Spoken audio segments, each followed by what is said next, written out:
বেশ কিছুদিন আগে গাছে এত পরিমাণ আম ধরেছিল, যা প্রতিবেশীকে দেওয়ার পরেও দেখা গেছে যে আসলে মানে এত পরিমাণে আম খেয়ে শেষ করা যাচ্ছিল না। তো সেই জন্য চিন্তা ভাবনা করে নিয়েছি যে আজকে একটা আমসত্ত্ব বানিয়ে ফেলি। পাকা আমের আমসত্ত্ব যেহেতু সবাই বানাচ্ছে, তো আমিও একটু বানাই, তো পরবর্তীতে খাওয়া যাবে আর বাচ্চারা অনেক বেশি পছন্দ করে। তো হ্যালো ব্রিয়ান, আসসালামু আলাইকুম। সবাই কেমন আছেন? আশা করছি আমার প্রিয় আপু ভাইয়েরা, আঙ্কেল আন্টিরা, ছোট্ট সোনামণিরা যে যেখান থেকে বসে আমার ব্লগ ভিডিওটি দেখছেন সবাই অনেক ভালো আছেন, সুস্থ আছেন। আলহামদুলিল্লাহ আমরা বেশ ভালো আছি। প্রতিদিনের মতো আবার চলে আসলাম নতুন আরও একটি লাইফস্টাইল ব্লগ নিয়ে। আশা করছি ব্লগটি সবার ভালো লাগবে। যদি ভালো লাগে তাহলে প্লিজ ভিডিও শুরুতে একটা লাইক করে দিতে ভুল করবেন না।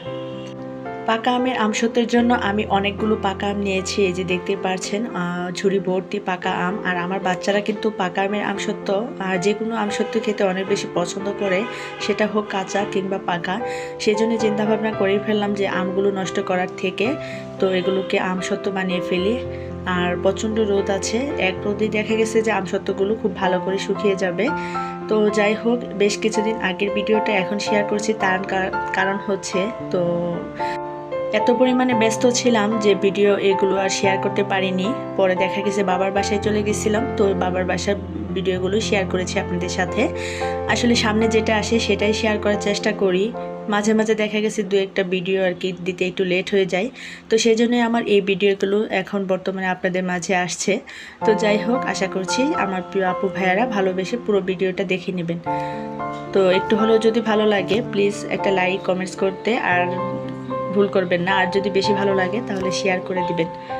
তো এই যে আমার আমগুলো কথা বলতে বলতে সেলা হয়ে গেছে, তো সবগুলো আমের খোসা এভাবে ছাড়িয়ে নিয়েছি। তারপর হচ্ছে এখন এগুলোকে একটা একটা করে এভাবে চটকে নেব, যেন আমের গায়ে কোনো মাংস না থাকে। তো এইভাবে চটকে নিলে পরে দেখা গেছে যে এটাকে ব্লেন্ড করে নিলে খুব ভালো হয় আর কি। তো হাত দিয়েও চেপে চেপে অনেকে রস বের করে, তবে সেটা একটু কষ্ট হয়ে যাবে বেশি। তবে এইভাবে চটকিয়ে পাকা আমটাকে পরে ব্লেন্ড করে নিলে কিন্তু খুবই সহজ হয়। তো এই যে আমার সবগুলো আম এইভাবে চটকিয়ে নিয়েছি, দেখতে পাচ্ছেন। এই যে আমের বড়াগুলোর মধ্যে কোনো মাংস নেই, অনেক সুন্দর করে চেপে চেপে সবগুলো রস বের করে ফেলেছি। এখন হচ্ছে এগুলোকে ব্লেন্ডার করে নেব, আর সেজন্য এই যে ব্লেন্ডারে নিয়ে নিচ্ছি। আমসত্ত্ব বানাতে কিন্তু খুব একটা ঝামেলা হয় না বা কোনো কঠিন কিছু না, খুব সহজেই বানানো যায়, একদমই সহজ, একদমই ইজি। আর আচারের থেকেও সহজ, আচার বানানো কিন্তু মোটামুটি অনেকটাই কঠিন, তবে পরবর্তীতে খাওয়ার জন্য বেশ ভালো একটা আমসত্ত্ব। তো আমার বাচ্চারা অনেক বেশি পছন্দ করে, সেই জন্য তাদের কথা চিন্তা করে আমসত্ত্ব বানিয়ে ফেললাম। তো কাঁচা আমের আমসত্ত্ব বানিয়েছি, সেটা কিন্তু আপনাদের সাথে শেয়ার করেছি এর আগে। অনেক বেশি ভালো লাগে, কাঁচা আমের ফ্লেভারটা বেশ মজার হয়। আর পাকা আমের ফ্লেভারে মানে চিনিটা কম লাগে, সেটাই হচ্ছে সবথেকে বেশি। আর কি সবই ভালো লাগে আমার কাছে, আপনাদের কাছে কেমন লাগে জানি না। তবে যে এখন হচ্ছে এইভাবে সবগুলো আমের রসটাকে ছেঁকে তারপর হচ্ছে এখান থেকে আঁশ বের করে নেব, কারণ এখানে কিন্তু প্রচুর আঁশ আছে। যদিও আমার আম গাছের আমগুলোতে আঁশ একদমই কম, তো ভীষণ মজার আম। আঁশ না থাকাতে কিন্তু এই আমগুলো খেতে ভীষণ ভালো লাগে, সেজন্যই দেখা গেছে যে এই দিক থেকে একটা প্লাস পয়েন্ট, যে আমার ছাকতে কষ্ট হচ্ছে না, খুব ইজিভাবে আমি এভাবে ছেঁকে নিতে পারছি। তো যেসব আমে অনেক আঁশ থাকে সেসব আম মানে ছেঁকে নিতে একটু বেশ কষ্ট হয় আর কি।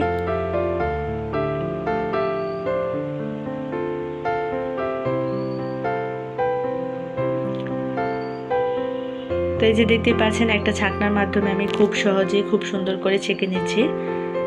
তো এই যে আমার ছাকা হয়ে গেছে। এখন দেখতে পাচ্ছেন এদিক থেকে মাছি আমাকে এত পরিমাণে ডিস্টার্ব করতেছিল, এদেরকে কোনো কমই তাড়াতে পারছিলাম না। তো যাই হোক, যেহেতু ছাকা হয়ে গেছে, এখন হচ্ছে আমের রসটাকে বেশ কিছুক্ষণের জন্য জাল করে নেব।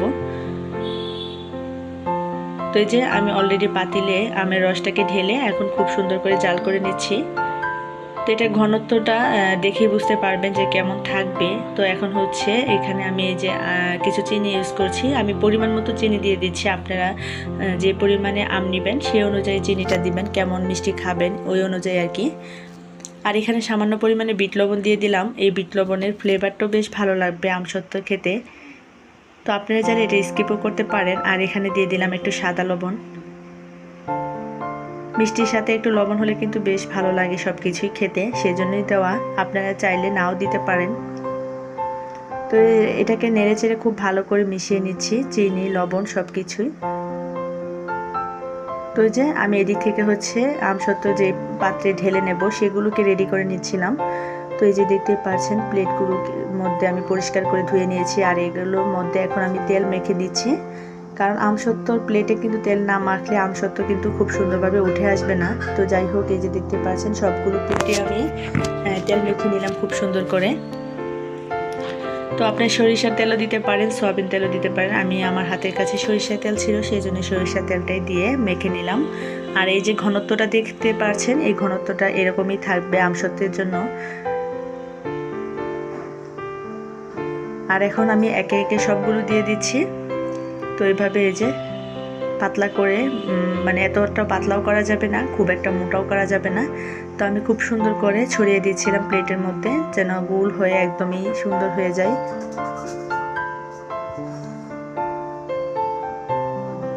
আপনারা চাইলে কিন্তু ফ্যানের বাতাসে শুকিয়ে নিতে পারেন, তবে ফ্যানের বাতাসে বেশ কিছু সময় লাগবে।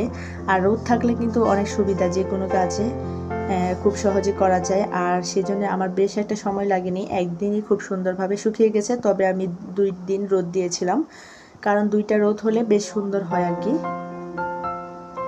তো এই যে একে একে সবগুলো মেলিয়ে দিলাম প্লেটের মধ্যে। তো দেখতে পাচ্ছেন ঘনত্বটা দেখে বুঝতেই পারছেন কত সুন্দর হয়েছে। তো এগুলোকে এখন রোদে শুকাতে দেব। মাশাআল্লাহ, রোদে শুকানোটা শেয়ার করে নিই, এখন অলরেডি নিয়ে চলে এসেছি। তো এই যে আমার আমসত্ত্বগুলো শুকিয়ে গেছে খুব সুন্দর করে। এগুলোকে এখন একটা একটা করে উঠিয়ে নেব আর সুন্দর করে কেটে নেব। তারপর হচ্ছে বছর জুড়ে সংরক্ষণ করে রেখে দেব, যেন বাচ্চারা খুব সহজে খেতে পারে, বা বড়রা যে খেতে চাক না কেন পরবর্তীতে অনায়াসে খেয়ে নিতে পারবে। তো এখন হচ্ছে আমি একটা ছুরির সাহায্যে কেটে নিচ্ছি। আর এই যে দেখতে পাচ্ছেন আমার আমসত্ত্বটা কত সুন্দর হয়েছে, মাশাআল্লাহ অনেক বেশি সুন্দর হয়েছিল। আর কালারটাও কিন্তু অনেক সুন্দর আসছে। পাকা আমের কালার বা কাঁচা আমের 2টা আমসত্ত্বই দেখতে কিন্তু ভীষণ ভালো লাগে।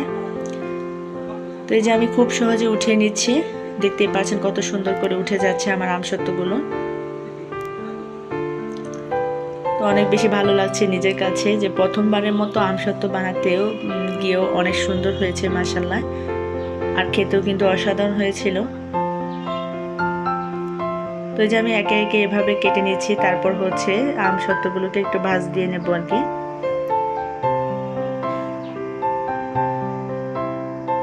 তো আপনারা চাইলেও পাকা আম বা কাঁচা আম দিয়ে এইভাবে বানিয়ে ফেলতে পারেন, যদিও এখন বাজারে আম পাওয়া যায়।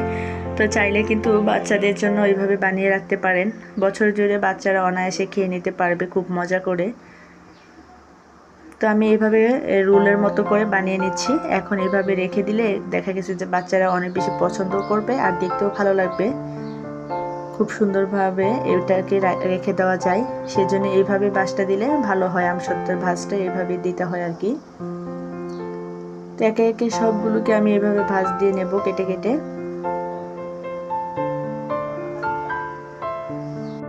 তো এই যে দেখতে পাচ্ছেন সবগুলো আমসত্ত্বকে এভাবে রোল আকারে বানিয়ে নিয়েছি। তো এখন হচ্ছে বাকিগুলো কেটে নেব, আবার কিছু হচ্ছে মানে একটু ডিজাইন করে কেটে নেব। তো এইভাবে সবগুলো আমসত্ত্বকে আমি কেটে ডিজাইন করে নেব আর কি। এতে করে দেখতে বেশ ভালো লাগবে, খেতেও মজা হবে। আর এই যে দেখতে পাচ্ছেন আমার আমসত্ত্বের মধ্যে কত সুন্দর একটা ডিজাইন হয়ে গেছে, কারণ প্লেটটাই ছিল ডিজাইনের, তো সেজন্য আমসত্ত্বের মধ্যেও ডিজাইনটা হয়ে গেছে খুব সুন্দর করে, দেখে কিন্তু ভালোই লাগতেছিল।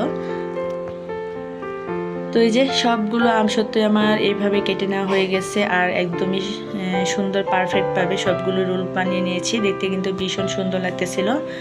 তো এই যে দেখতে পাচ্ছেন সবগুলো রেডি। এখন হচ্ছে আমি এগুলোকে কিভাবে সংরক্ষণ করে রাখবো সেটাই দেখাচ্ছি।